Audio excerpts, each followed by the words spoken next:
പ്രിയപ്പെട്ട വിദ്യാർത്ഥികളെ, നമസ്കാരം. നിങ്ങളെല്ലാവരും മാതൃകാ ചോദ്യപേപ്പർ കേട്ടിട്ടുണ്ടായിരിക്കും. പരീക്ഷയ്ക്കുള്ള തയ്യാറെടുപ്പിലായിരിക്കും. നമുക്ക് ഇന്ന് ദുരവസ്ഥ എന്ന കവിത നോക്കിയാലോ?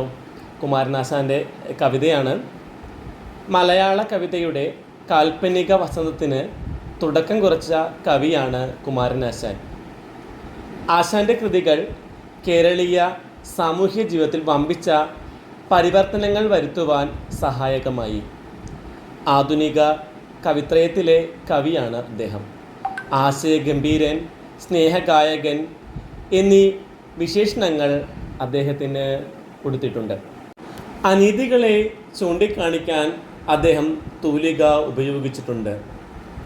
ദുരവസ്ഥയെ കേരളത്തിലെ പുരോഗമന സാഹിത്യത്തിൻ്റെ മുന്നോടിയാണെന്നാണ് EMS നമ്പൂതിരിപ്പാട് വിശേഷിപ്പിച്ചിട്ടുള്ളത്. ഒന്നുകൂടി ശ്രദ്ധിക്കുക. ദുരവസ്ഥയെ കേരളത്തിലെ പുരോഗമന സാഹിത്യത്തിൻ്റെ മുന്നോടി എന്നാണ് EMS വിശേഷിപ്പിച്ചിട്ടുള്ളത്. ആധുനിക കവിത്രയത്തിൽ ആശയ ഗാംഭീര്യത്തോടെ തിളങ്ങി നിന്ന യുഗസൃഷ്ടാവാണ് കുമാരനാശാൻ. ജോസഫ് മുണ്ടശ്ശേരി ആശാനെ വിപ്ലവത്തിൻ്റെ ശുക്രനക്ഷത്രമെന്നാണ് വിശേഷിപ്പിച്ചത്. മഹാകാവ്യം എഴുതാതെ മഹാകവി എന്നൊരു പദവിയും അദ്ദേഹത്തിന് ലഭിച്ചിട്ടുണ്ട്. 1922 ആശാൻ ദുരവസ്ഥ എന്ന കവിത എഴുതുന്നത്. ദാർശനികതയും സ്നേഹമാഹാത്മ്യവും വിപ്ലവബോധവും ഒരുപോലെ മുറുകി നിൽക്കുന്ന കാവ്യശൈലിയാണ് കുമാരനാശാൻ്റേത്. ഒന്നുകൂടി ശ്രദ്ധിക്കുക. ദാർശനികതയും സ്നേഹമാഹാത്മ്യവും വിപ്ലവബോധവും ഒരുപോലെ മുറുകി നിൽക്കുന്ന കാവ്യശൈലിയായിരുന്നു കുമാരനാശാൻ്റേത്. ആശാൻ കൃതികളിൽ സ്നേഹത്തിൻ്റെ രൂപഭേദങ്ങളായ പ്രേമം, കരുണം, സൗഹാർദ്ദം തുടങ്ങിയ ഭാവങ്ങൾ കാണാൻ കഴിയും. ആശാൻ്റെ കൃതികളിൽ നമുക്ക് കാണാൻ കഴിയുന്നത് എന്തെല്ലാമാണ്? സ്നേഹത്തിൻ്റെ രൂപഭേദങ്ങളായിട്ടുള്ള പ്രേമം, കരുണം, സൗഹാർദ്ദം മുതലായ ഭാവങ്ങൾ ആശാൻ്റെ കൃതികളിൽ നമുക്ക് കാണാനായിട്ട് കഴിയും. അതിസൂക്ഷ്മമായ പ്രകൃതി നിരീക്ഷണം എന്നിവയും അദ്ദേഹത്തിൻ്റെ കവിതകളിലുണ്ട്. ആശാനെ നവോത്ഥാനത്തിൻ്റെ കവി എന്നാണ് വിശേഷിപ്പിക്കാറ്. ആശാനെ നവോത്ഥാനത്തിൻ്റെ കവി എന്നും വിശേഷിപ്പിക്കാറുണ്ട്. ദുരവസ്ഥയിലും ചണ്ടാല ഭിക്ഷുകി എന്ന കവിതയിലും ആശാൻ ജാതിഭേദത്തെയും ദുരാചാരങ്ങളെയുമാണ് എതിർക്കുന്നത്. അപ്പോൾ ആശാൻ്റെ രണ്ട് കൃതികൾ, അതിലൊന്ന് ദുരവസ്ഥയാണ്, മറ്റൊന്ന് ചണ്ടാല ഭിക്ഷുകിയാണ്. ഈ രണ്ട് കൃതികളിലും ജാതിഭേദത്തെയും ദുരാചാരത്തെയും ആശാൻ എതിർക്കുന്നു. ആശാൻ പ്രതിദാനം ചെയ്യുന്ന സമൂഹമടക്കം ഗ്രാമീണ ജീവിതത്തിൽ അനുഭവിക്കുന്ന രൂക്ഷമായ ജാതീയത, അയിത്തം, തൊട്ടുകൂടായ്മ, തീണ്ടൽ എന്നീ ജാതിയിലെ അനാചാരങ്ങൾ ആശാനെ അസ്വസ്ഥനാക്കി. അതിൽ നിന്ന് ഉണ്ടായ രണ്ട് കാവ്യങ്ങളാണ് ദുരവസ്ഥയും ചണ്ടാല ഭിക്ഷുകിയും. ഒന്നും കൂടി പറഞ്ഞാൽ, അന്ന് നിലവിലിരുന്ന രൂക്ഷമായിട്ടുള്ള ജാതീയത, അയിത്തം, തൊട്ടുകൂടായ്മ, തീണ്ടൽ എന്നീ അനാചാരങ്ങൾക്കെതിരെയായിട്ടാണ് ആശാൻ ഈ രണ്ട് കാവ്യങ്ങളും എഴുതുന്നത്. ഏത് രണ്ട് കാവ്യങ്ങളും? ദുരവസ്ഥയും ചണ്ടാല ഭിക്ഷുകിയും. ഇതിൻ്റെ ഇതിവൃത്തത്തിലേക്കൊന്ന് നമുക്ക് നോക്കാം. മാപ്പിള ലഹളക്കാലത്ത് മലബാറിലെ ഒരു ഇല്ലത്തിന് ആക്രമണം ഉണ്ടാകുന്നു. ഈ സമയത്ത് ഓടി രക്ഷപ്പെട്ട സാവിത്രി എന്ന അന്തർജനം ഒരു ചാത്തൻ്റെ പുലയക്കുടിയിൽ അഭയം പ്രാപിക്കുന്നു. ഒരു ഇല്ലത്തിന് ആക്രമണം ഉണ്ടാകുന്നു. അവിടെ നിന്ന് ഓടി രക്ഷപ്പെടുന്ന ഒരു അന്തർജനം, അവർ ഒരു ചാത്തൻ എന്ന് പറയുന്ന ഒരു വ്യക്തിയുടെ കുടിലിൽ പോയി അഭയം പ്രാപിക്കുന്നു. കുറേ നാള് അവരവിടെ ഒളിവിൽ താമസിക്കുന്നുണ്ട്. ഈ സമയത്ത് ചാത്തൻ്റെ സ്വഭാവശുദ്ധി കണ്ടിട്ട് അവൾക്ക് അവനോട് ആദരവ് തോന്നുന്നു. ഈ ആദരവ് പിന്നീട് പ്രേമത്തിന് വഴിമാറുന്നു. അങ്ങനെ ചാത്തനെ അന്തർജനം വിവാഹം ചെയ്യുന്നു. ഇതാണ് ദുരവസ്ഥയിലെ പ്രമേയം. രൂക്ഷമായ ജാതി വ്യവസ്ഥ നിലനിൽക്കുന്ന ഒരു കാലത്താണ് കവിതയിൽ ഇത്തരത്തിലൊരു വിപ്ലവം ആശാൻ സൃഷ്ടിച്ചത്. അപ്പം ആശാൻ ഒരു വിപ്ലവമാണ് ആ കവിതയിൽ കൊണ്ടുവരുന്നത്. എങ്ങനെ? രൂക്ഷമായ ജാതി വ്യവസ്ഥ നിലവിലിരുന്ന ഒരു സമയത്താണ് ഒരു അന്തർജനം ഒരു ചാത്തനെ വിവാഹം ചെയ്തിരുന്നത്. അതൊരു വിപ്ലവകരമായ ഒരു കാര്യമായിരുന്നു. ഒരു കവിതയിലാണെങ്കിൽ പോലും അന്നതൊരു വിപ്ലവകരമായ ഒരു കാര്യമായിരുന്നു. വർഷങ്ങളായി സമൂഹത്തിൽ നിലനിന്നു പോന്ന അനാചാരങ്ങൾ സൃഷ്ടിച്ച ദുരവസ്ഥയാണ് ദുരവസ്ഥ എന്ന കവിത. വർഷങ്ങളായി സമൂഹത്തിൽ നിലനിന്നിരുന്ന അനാചാരങ്ങൾ സൃഷ്ടിച്ച ദുരവസ്ഥയെയാണ് ദുരവസ്ഥ എന്ന കാവ്യത്തിൽ ആശാൻ ശക്തമായി വിമർശിക്കുന്നത്. അത് അതിശക്തമായ സാമൂഹ്യ വിമർശനമുള്ള ഒരു കൃതി കൂടിയാണ് ഇത്. പിന്നെ ആശാൻ എഴുതിയ കാവ്യങ്ങളിൽ ഏറ്റവും ദീർഘമായ കാവ്യവും ഇത് തന്നെയാണ്. നമ്മൾ ആദ്യമേ പറഞ്ഞു മാപ്പിള ലഹളയുടെ പശ്ചാത്തലമാണ് എന്ന് പറഞ്ഞു.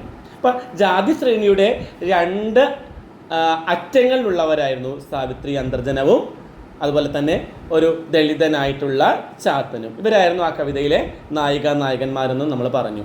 അപ്പം സമൂഹത്തിൽ നിന്ന് ജാതി ചിന്ത തുടച്ചു മാറ്റേണ്ടതിൻ്റെ അനിവാര്യതയും അതിനുള്ള ഉദ്ബോധനവുമാണ് ഈ കാവ്യത്തിൻ്റെ ഇതിവൃത്തമെന്ന് ചുരുക്കി പറയാം. അപ്പോൾ സമൂഹത്തിൽ നിന്ന് ജാതി ചിന്ത തുടച്ചു മാറ്റേണ്ടതിൻ്റെ അനിവാര്യത, അതിനുള്ള ഉദ്ബോധനം എന്നിവ ഈ കവിതയിൽ നമുക്ക് കാണാം. ഈ കവിതയിൽ ആശാൻ ജാതിഭേദവും തൊട്ടുകൂടായ്മയും മനുഷ്യ സമൂഹത്തെ എത്രമാത്രം ദരിദ്രവും പ്രതിഭാശൂന്യവുമാക്കി എന്ന് വ്യക്തമാക്കുന്നുണ്ട്. നിലവിലുള്ള എല്ലാ ചട്ടക്കൂടുകളെയും കീഴ്വഴക്കങ്ങളെയും ലംഘിച്ചുകൊണ്ട് സാവിത്രി അന്തർജനവും ചാത്തനും ഒന്നിച്ചു താമസിക്കുന്നു.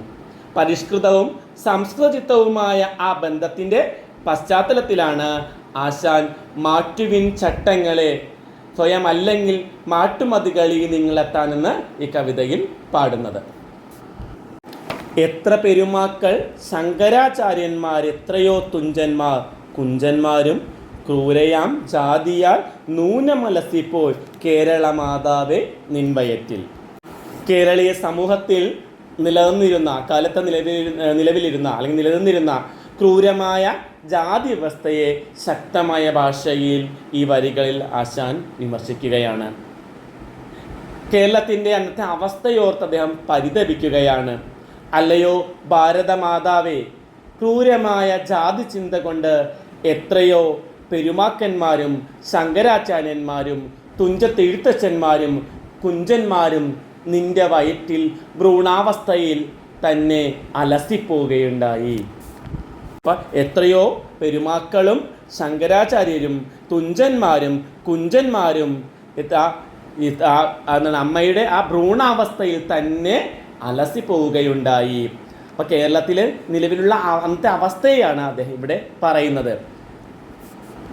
നന്മകളെ മുളയിലെ നശിപ്പിക്കുന്ന ദുഷിച്ച ചിന്തയാണ് ജാതി വിവേചനം എന്നാണ് ആശാൻ പറയുന്നത്. മുളയിലെ തന്നെ നന്മകളെ മുളയിലെ നശിപ്പിക്കുന്ന ദുഷിച്ച ചിന്തയാണ് ജാതി വിവേചനം. തേച്ചുമിനുക്കിയാൽ കാന്തിയും മൂല്യവും വാച്ചിടും കല്ലുകൾ ഭാരതാംബേ.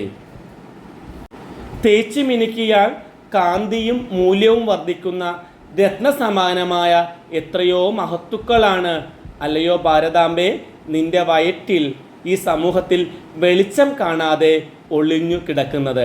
തേച്ചുമിനുക്കിയാൽ കാന്തിയും മൂല്യവും വർദ്ധിക്കുന്ന രത്നസമാനമായ എത്രയോ മഹത്തുക്കളാണ് അല്ലയോ ഭാരതാംബേ നിന്റെ വയറ്റിൽ ഈ സമൂഹത്തിൽ വെളിച്ചം കാണാതെ ഒളിഞ്ഞു കിടക്കുന്നത്.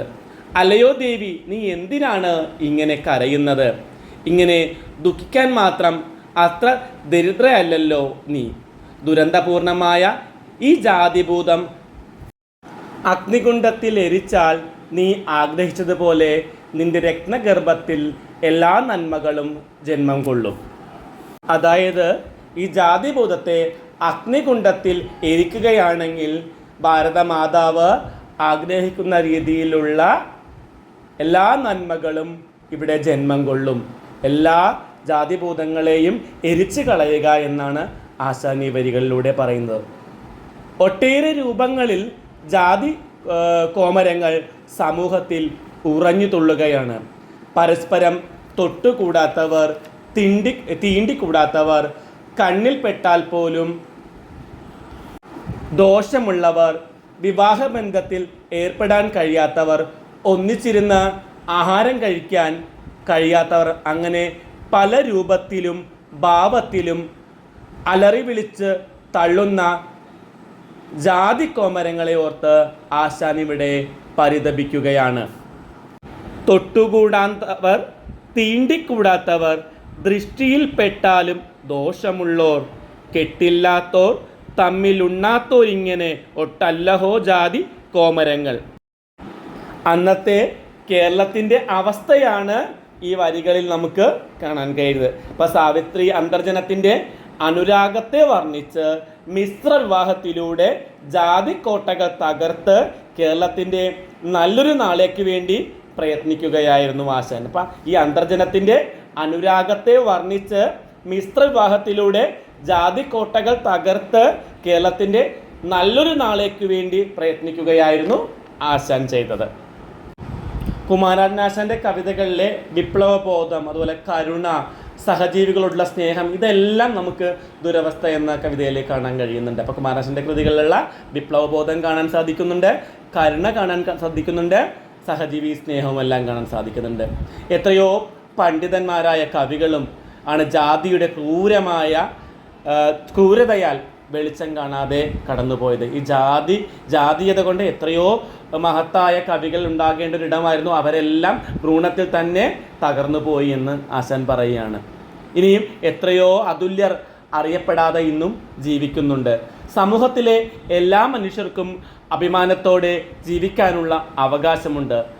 ഈ സാഹചര്യത്തിൽ ഭാരതത്തിലെ ജാതീയ വ്യവസ്ഥയെ ഉന്മൂലനം ചെയ്യാൻ സമത്വസുന്ദരമായൊരു ഭാവി ഉണ്ടാകുമെന്ന് ആശാൻ കരുതുന്നു. അപ്പം ജാതീയതയെ തകർത്താൽ സമത്വസുന്ദരമായിട്ടുള്ള ഒരു ഭാവി ഈ ഭാരതത്തിൽ ഉണ്ടാകുമെന്നാണ് ആശാൻ പറയുന്നത്. ഒരു ജാതി, ഒരു മതം, ഒരു ദൈവം, മനുഷ്യന് എന്ന് ശ്രീനാരായണ ഗുരുദേവനെ കൊണ്ട് പറയിപ്പിച്ചതും ഈ ജാതി കോമരങ്ങൾ തന്നെയാണ്. ഈ ജാതി കോമരങ്ങൾ ഉറഞ്ഞു തുള്ളിയത് കൊണ്ട് തന്നെയാണ് നാരായണ ഗുരു ഈ ഒരു ജാതി, ഒരു മതം, ഒരു ദൈവം, മനുഷ്യനെന്ന ആ വാക്യം നമ്മോട് പറയുന്നത്. പരസ്പരം തൊട്ടുകൂടാത്തവരും, തീണ്ടിക്കൂടാത്തവരും, കണ്ണിൽപ്പെട്ടാൽ പോലും ദോഷമുള്ളവരും, വിവാഹബന്ധത്തിൽ ഏർപ്പെടാത്തവരും, ഒന്നിച്ചിരുന്ന് ഭക്ഷണം കഴിക്കാൻ തയ്യാറാവാത്ത ഒരു സമൂഹത്തിലേക്കാണ് നാരായണ ഗുരു ഒരു ജാതി, ഒരു മതം, ഒരു ദൈവം, മനുഷ്യനെ എന്ന സന്ദേശവുമായി എത്തുന്നത്. തേച്ച് മിനുക്കുകയാണെങ്കിൽ കാന്തിയും മൂല്യവും കൂടുന്ന രത്നത്തിന് തുല്യമായ എത്രയോ മഹാന്മാരാണ് ഭാരതാംബെ നിന്റെ വയറ്റിൽ വെളിച്ചം കാണാതെ ഒളിഞ്ഞു കിടക്കുന്നത്. അല്ലയോ ദേവി, നീ എന്തിനാണിങ്ങനെ കരയുന്നത് എന്നും കവി ചോദിക്കുന്നുണ്ട്. കവി ഇവിടെ രത്നഗർഭ എന്ന് ആരെയാണ് വിശേഷിപ്പിക്കുന്നത്? ഭാരതമാതാവിനെ തന്നെയാണ് രത്നഗർഭ എന്ന് വിശേഷിപ്പിക്കുന്നത്. എത്രയോ മഹാന്മാർ, എത്രയോ പണ്ഡിതന്മാർ, എത്രയോ തുഞ്ചന്മാർ, എത്രയോ ശങ്കരാചാര്യന്മാർ ഒക്കെ പിറക്കേണ്ട ഒരു വയറായിരുന്നു അതൊരു. പക്ഷെ അതെല്ലാം ഭ്രൂണത്തിൽ തന്നെ അതെല്ലാം നശിച്ചു പോയിരുന്നു. എന്തുകൊണ്ട്? ജാതി കോമരങ്ങൾ ഉറഞ്ഞു തുള്ളിയതുകൊണ്ട് അവരെല്ലാവരും അവയൊന്നും പുറത്തോട്ട് എത്തിയില്ല. ഭാരതമാതാവ് ആഗ്രഹിക്കുന്ന രീതിയിലുള്ള എല്ലാ നന്മകളും നിൻ്റെ രത്നഗർഭത്തിൽ നിന്ന് പുറത്തേക്ക് എത്തണം. അതിന് ഈ ജാതീയത ഇവിടെ ഇല്ലാതാവുക തന്നെ വേണം. അപ്പോൾ ഭാരതാംബ ആഗ്രഹിച്ച രീതിയിലുള്ള നന്മകളും മഹാന്മാരും വെളിച്ചം കാണണമെങ്കിൽ ജാതി വ്യവസ്ഥയെ നശിപ്പിക്കുക തന്നെ വേണം എന്നാണ് ആശാൻ പറയുന്നത്. പഠന പ്രവർത്തനങ്ങളിലെ ചോദ്യങ്ങളും ഒക്കെ നമ്മൾ ഈ ക്ലാസ്സിൽ ഉൾപ്പെടുത്തിയിട്ടുണ്ട്. അതെല്ലാവരും കേട്ട് പഠിക്കുക. അടുത്തൊരു പാഠവുമായി അടുത്ത ദിവസം കാണാം. എല്ലാവർക്കും നമസ്കാരം. Thank you.